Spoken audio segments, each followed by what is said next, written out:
ಒಟ್ಟಿಗೆ ಕುಳಿತು ಮದ್ಯ ಸೇವಿಸುತ್ತಿದ್ರು. ಆದರೆ ಅದೇ ಮದ್ಯದ ಅಮಲು ಒಬ್ಬರ ಪ್ರಾಣವನ್ನೇ ಬಲಿಪಡೆದಿದೆ.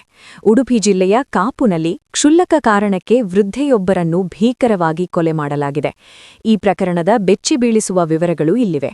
ಕಾಪು ತಾಲೂಕಿನ ಮಣಿಪುರ ಗ್ರಾಮದ ಕೆನರಾಡಿ ನಿವಾಸಿ 60 ವರ್ಷದ ವನಜಾ ಪೂಜಾರ್ತಿ ಎಂಬವರೇ ಕೊಲೆಗೀಡಾದವರು. ವೆಲೇರಿಯನ್ ಮೆಂಡೋನ್ಸಾ ಮತ್ತು ಪ್ರವೀಣ್ ಮೆಂಡೋನ್ಸಾ ಅಣ್ಣ ತಮ್ಮಂದಿರ ಮಕ್ಕಳಾಗಿದ್ದು, ವನಜಾ ಪೂಜಾರ್ತಿ ಜತೆ ಆಗಾಗ್ಗೆ ವೆಲೇರಿಯನ್ ಮೆಂಡೋನ್ಸಾ ಅವರ ಮನೆಯಲ್ಲಿ ಮದ್ಯ ಸೇವನೆ ಮಾಡುತ್ತಿದ್ರು. ಸೋಮವಾರ ರಾತ್ರಿ ಎಂದಿನಂತೆ ವೆಲೇರಿಯನ್ ಮತ್ತು ಪ್ರವೀಣ್ ಮೆಂಡೋನ್ಸಾ ಜತೆ ಮದ್ಯ ಸೇವಿಸುತ್ತಿದ್ರು. ಈ ವೇಳೆ ನಡೆದ ಸಣ್ಣ ಜಗಳ ವಿಕೋಪಕ್ಕೆ ತಿರುಗಿ ಹರಿತವಾದ ಆಯುಧದಿಂದ ವನಜಾ ಪೂಜಾರ್ತಿಯನ್ನು ಹತ್ಯೆ ಮಾಡಲಾಗಿದೆ. ಇಂದು ಬೆಳಗ್ಗೆ ಈ ಘಟನೆ ಬೆಳಕಿಗೆ ಬಂದಿದ್ದು ಇಡೀ ಗ್ರಾಮವೇ ಬೆಚ್ಚಿಬಿದ್ದಿದೆ. ಸ್ಥಳಕ್ಕೆ ಎಸ್ಪಿ ಹರಿರಾಮ್ ಶಂಕರ್ ಭೇಟಿ ನೀಡಿ ಪರಿಶೀಲಿಸಿದ್ದಾರೆ. ಶ್ವಾನದಳ ಮತ್ತು ಫೊರೆನ್ಸಿಕ್ ತಜ್ಞರು ಸ್ಥಳದಲ್ಲಿ ಸಾಕ್ಷ್ಯ ಸಂಗ್ರಹಿಸುತ್ತಿದ್ದಾರೆ. ಸದ್ಯ ಕಾಪು ಪೊಲೀಸರು ಇಬ್ಬರು ಆರೋಪಿಗಳನ್ನು ವಶಕ್ಕೆ ಪಡೆದಿದ್ದು ತನಿಖೆ ಮುಂದುವರಿಸಿದ್ದಾರೆ.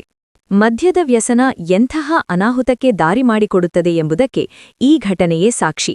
ಈ ಬಗ್ಗೆ ನಿಮ್ಮ ಅಭಿಪ್ರಾಯವೇನು? ಕಾಮೆಂಟ್ ಮಾಡಿ ತಿಳಿಸಿ. ಲೇಟೆಸ್ಟ್ ಕ್ರೈಮ್ ಅಪ್ಡೇಟ್ಸ್ಗಾಗಿ ನಮ್ಮ ಚಾನೆಲ್ ಸಬ್ಸ್ಕ್ರೈಬ್ ಮಾಡಿ.